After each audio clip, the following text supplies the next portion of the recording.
employers are becoming owners of a reinsurance company. And when you own something, you should get to lift the hood, right? When you're fully insured, level funded, you are at the mercy of the carriers. That's why everybody hates insurance. Right. It's just that lack of transparency. So all of that time that's spent beating up the carriers could be spending time talking about cost containment strategies that actually make an impact.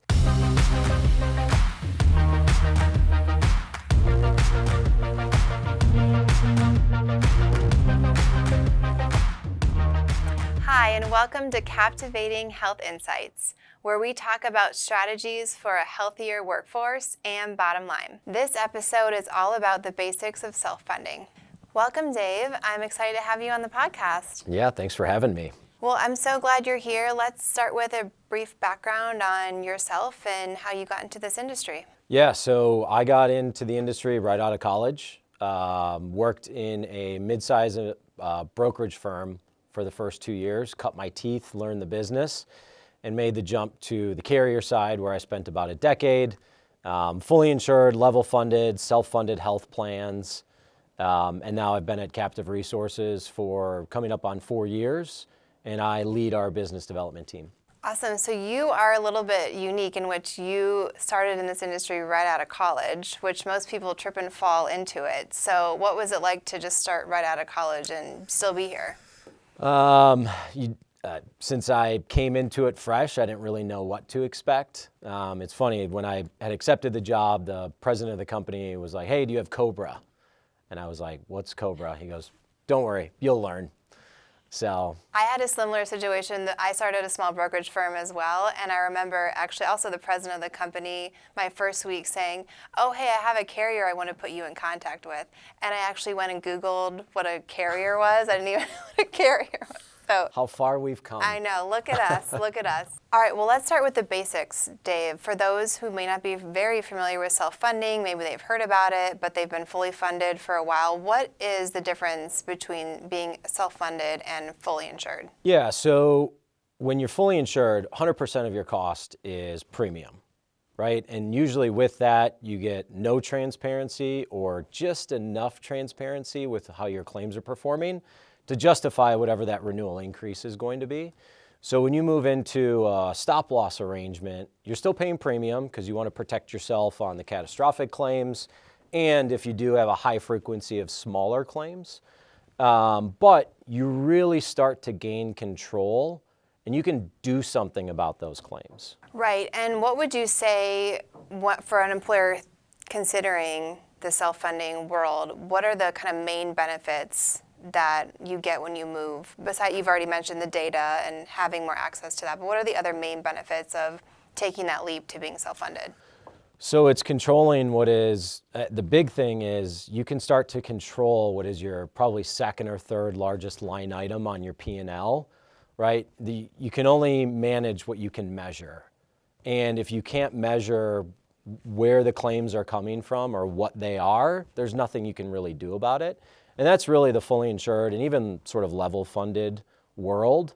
Not until you go into the traditional stop loss or captive environment can you really start to roll up your sleeves and do something about those claims. Yeah, it's kind of crazy. I think I'm thinking of the Warren Buffett quote when he was talking about General Electric and they spend more on benefits than steel. So he was saying you're not a car manufacturer, you're a benefits company that also makes cars. And it's just so funny how a lot of times some employers don't know how to manage their second, like you said, their second biggest line item. Yeah, and a lot of people don't want to talk about insurance, right? There's a lot of confusion around it. There's a lack of transparency. So it's like, I'm going to go through the renewal process. Once the books close on that, I don't want to touch this for like 10 more months. Yep. And that's just, it's backwards in terms of how we encourage and talk to employers about really what they should be trying to focus on. Right. So what do you think are the biggest misconceptions out there when it comes to self-funding? So I'd say two come to mind. One is around just general self-funding. So when you hear self-funding, you think risk, right? It's too risky for me. I'm a 75 life group. I'm a 100 life group. I can't stomach the, heaven forbid, $1 million claim that might come in. Well, that's why you're purchasing stop loss, so that you have that protection if there are catastrophic claims. So whenever an employer gets into a self-funded arrangement, they know what their maximum exposure is. So that's number one. The other is that a lot of employers don't think that they can control claims. And you can't necessarily control somebody that gets cancer or things like that, but there are ways that you can mitigate the cost of those claims once they actually hit the plan, right? So you could potentially turn $1 into 50 cents or turn, a $100,000 claim into $50,000 claim, which, those things all add up over time. Okay, so what would be a way to calculate the maximum exposure in a self-funding arrangement? Because when I'm fully insured, I know every month what it's going to cost, and I think a lot of employers appreciate that, especially on the finance side. So how would you equate that and kind of budget for that on the self-funded side? Yeah, so when you think about fully insured to stop loss, right, 100% of what you pay in fully insured is premium. But underneath that, you're paying for administration of the claims, you're paying for network access, you're paying premium for the catastrophic sort of things, and then you're also pre-funding your claims, right? You pay premium, eventually those claims get paid by the insurance company. In a self-funded environment, you sort of break it all apart and put the pieces back together. So in a stop-loss arrangement, you will see admin fees, which is maybe 5 to 10% of total spend. You'll see premium, which can range, but I would say roughly 20% of your spend. And then the other 75, 80% is going to be funding claims. That's where the self-funding comes into play. Mm-hmm. So again, most employers, when they look at this, they're thinking about the premium, they're thinking about max cost. But once you actually get into it for a couple of years, you start to look at it and say, how can we impact that 75, 80% of our spend? And then that starts to, normalize our renewals and, start to cut down on what we need to fund for into the future, which just makes it more predictable. Gotcha. So once you've been doing it for a couple years, it becomes easier to budget and sort of estimate what it's going to cost.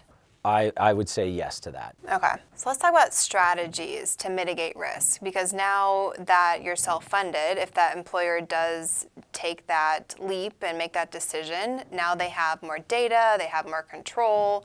What strategies do you typically see that can help employers mitigate the risk that they now have a bigger hand in? So you mentioned data. Data is really, really important. So your administrator, your third-party administrator, TPA, they're going to provide access to claims reports. Sometimes those claims reports are easy to decipher and understand.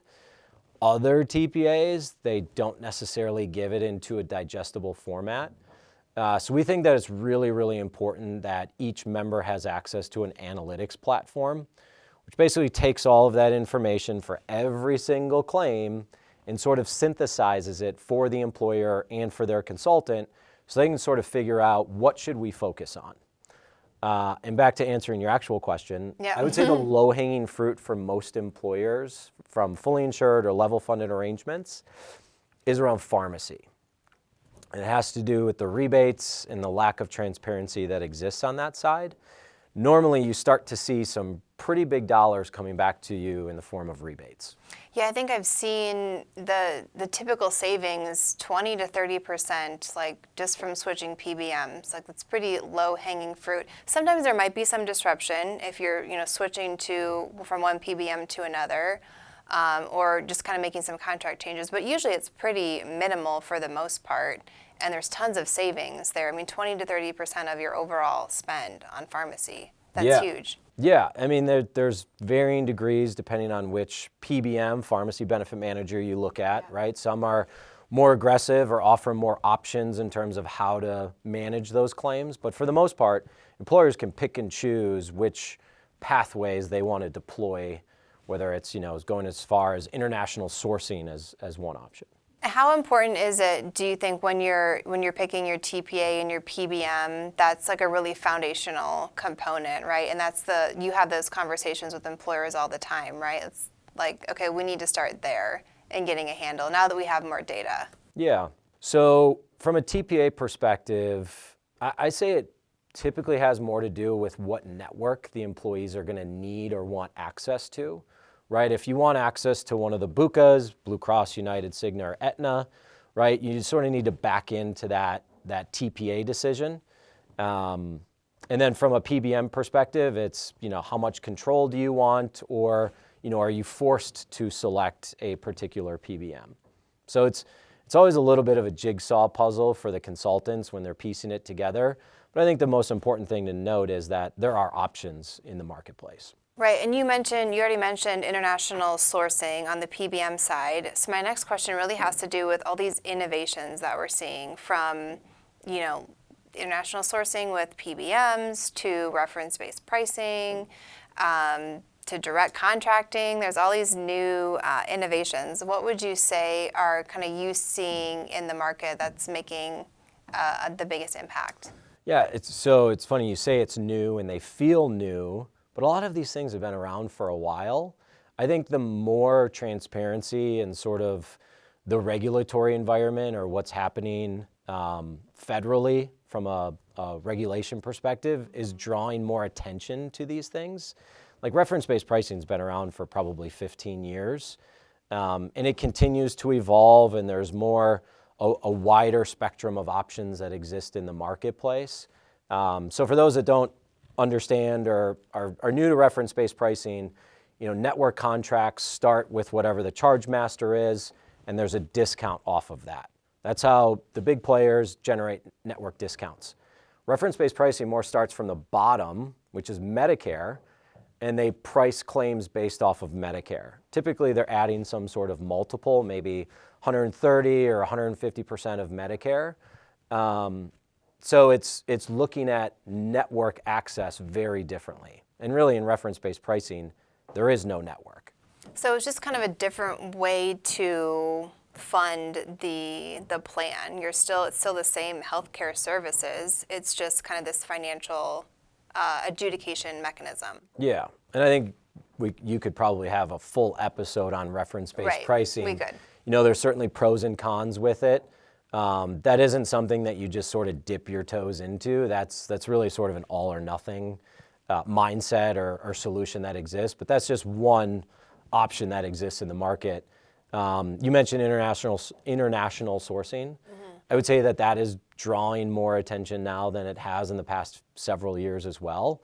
But again, that's just another pathway for securing the same sort of drugs and driving savings, not only to the employer, but also to their employees. Because international sourcing is when you're getting the same drugs, it's just using maybe a PBM that does it in-house or maybe a third-party vendor that's sourcing the drugs from tier 1 countries, Canada, UK, things like that. And it's the same drug, though. It's just a different place to buy them internationally. Yeah, and the savings can range.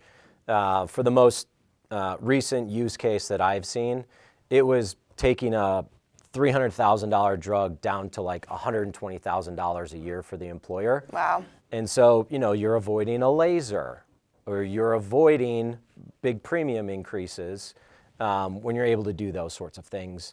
And then in that instance, the employees are getting those drugs for free. And those are usually employees that are hitting their out-of-pocket every single year. Now they might not hit their out-of-pocket. So it's usually employers are looking for that win-win where it helps their bottom line, but it also helps beef up their benefits for their employees. Right. You're impacting the financial well-being of your employees while also saving money. And obviously this is kind of a controversial topic. It's some gray area, like a lot of things in our industry. So it's one of the things, though, that saves money, and we're seeing our captive members take advantage of. You also mentioned direct contracting.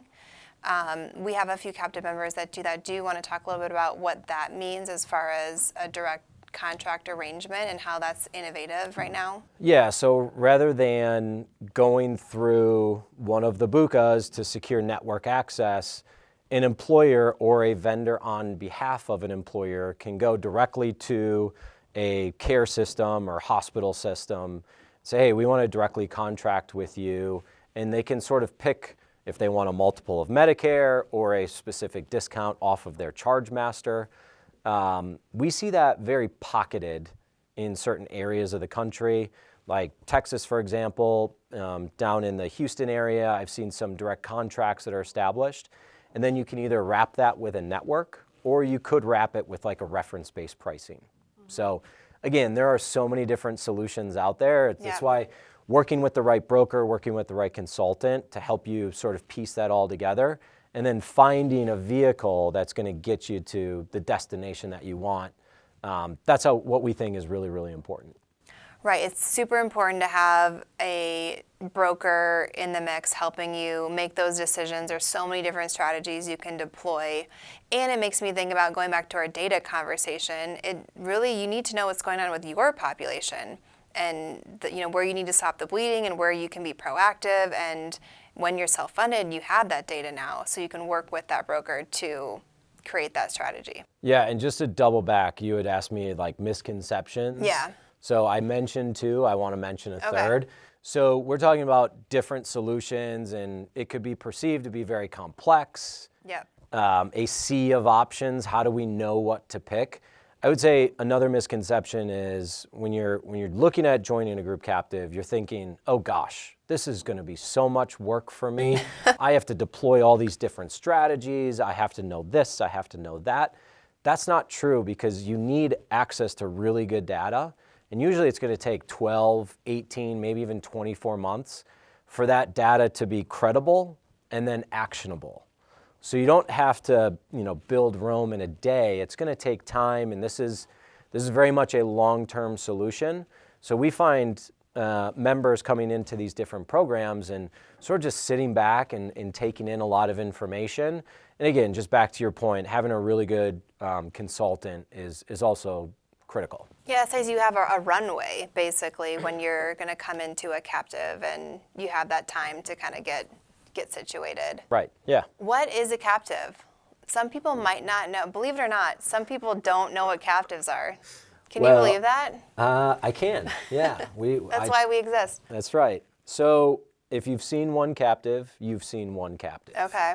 From a group captive perspective, the way that we approach it is that employers are becoming owners of a reinsurance company. And when you own something, you should get to lift the hood, and you should get to see all of the inner workings, not only the financials, but also just how it's all built. And then once you have access to that information, you should be the one that's in the driver's seat, right? When you're fully insured, level funded, you are at the mercy of the carriers, and you don't get to see how they're performing. I was having a conversation yesterday, actually, with a practice leader for a large national firm, and he was sharing his frustration with me that one of their carriers for 1/1, 24% was the initial increase. When the dust and smoke settled, it was down to a +2 for those accounts. Wow. So all of that time that's spent beating up the carriers could be spending time talking about cost containment strategies that actually make an impact. Right. By the way, like starting at 24 and whittling it down to 2, that's why everybody hates insurance. Right. It's just that lack of transparency. So, the group captive concept should be bringing transparency at all levels, not only your individual data, but the data of the entire pool within that group captive. Right. What advice would you give to an employer that's right on that fence? They are interested, they're they're informed now, they're willing to take the risk, they want control, but they're on the fence. What advice would you give them if they're considering, one, becoming self-funded, and also even maybe joining a captive at the same time? Yeah, so we think self-education is really, really important. Again, obviously leveraging a broker consultant is going to get you over the finish line of looking at something like this. But we also want employers to understand how all of this works. And so the more that they can do research and understand it's just going to make it a more comfortable transition for them. But then there's the theory and then the numbers, right? So the numbers have to match what they're looking for as well. So, there's traditional stop loss, there's group captives. I would encourage, look at everything and then figure out what's going to make the most sense. Mm-hmm. Yeah, it makes sense. And what kind of pushback do you normally get? Like when there's hesitation, what are those kind of main things that come up that you just kind of need to re-educate or reassure about? Yeah, so there's this little thing called underwriting, which you've got to be in a position where you don't have any ongoing, really catastrophic sort of things going. You don't all of a sudden want to start buying large claims. So sometimes timing from an underwriting perspective plays in. But you said it, like understanding the solution that you're looking at. People understand high level the concept, but sometimes they maybe start to get a little fuzzy around how, all of the sausage is made. So sometimes you hear it once, twice, 3 times, you start to get comfortable with that. And, sort of similar mindset with brokers and consultants out there. Not everybody's talking about captives, and they're not going to talk about them if they're not comfortable with them. So we spend a lot of time educating brokers, consultants around how the group captive model works. And if I am in a captive, if we set to the side the innovative cost containment strategies that I can now deploy because I have my data and I'm working with my broker, what does even just the captive itself give in helping me as an employer mitigate risk and have better financials returns? So the captive, one of the big things that the captive does is it's going to bring this sense of community and collaboration with all of the other members, right? Like-minded employers coming together to share a defined risk layer within the captive. But you come together in person for a couple meetings a year and sort of collaborate around, okay, what's working, what's not working. That glue or that connection with the other members really means they learn some things. They might take a handful, maybe 5, 6 things from those meetings back to their office, talk through some of those things with their broker or consultant, and then maybe deploy 1 or 2 of those things over the next 6 to 18 months. But again, it's employers that are learning together and understanding what's going on within this crazy insurance world we live in. Right. And from your perspective, working with captive members, being in the market, what are you seeing as the kind of driving cost containment strategies that our members are using? We've talked about innovations, and some of our captive members are really doing innovative, more progressive things, but what are some of kind of those steady, strong, tried and true cost containment strategies that you're seeing right now? Yeah. Again, I always go back to pharmacy. As the cost, or I guess the percentage of an employer's spend continues to grow around pharmacy, that seems to be the one area that can really be attacked. But there's other vendor categories like telemedicine that have become table stakes, right? I think a statistic around the time of COVID was like an average of 1 point something visits. Yep. And then during COVID, it launched up to like 7 visits per year per employee. Now it's sort of settled down to like a 2 or 3 visits per year. So I think every employer should have some version of telemedicine benefit baked into their plan. But even within that, like there's the normal telemedicine that everybody thinks about, but now there's telemedicine for mental health and for primary care. Right. So again, all of these different innovative ideas, and one of the other things that the group captive model will bring is, hey, we're looking at this. What should we be thinking about?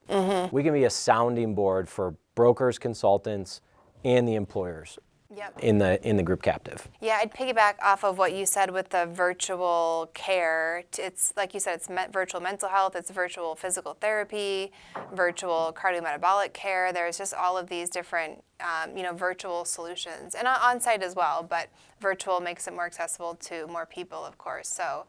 It's exciting to see employers adopt these new solutions and, like you said, share what's working, what's not, and really kind of come together. You're not on your own little island anymore, just trying to, manage your health plan by yourself with your broker. You have this community and this network. Yeah. So it's funny you mentioned that. It triggers a thought. So we have there's a member in one of the programs that was fully insured, maybe about 70 enrolled employees, and just got sick of paying, $40,000, $50,000 a month. And it was, a lot of his spend was around drugs. And now all of a sudden he's in the program, has been in it for less than a year, and he's already asking for renewal options when their renewal doesn't come up until 10/1.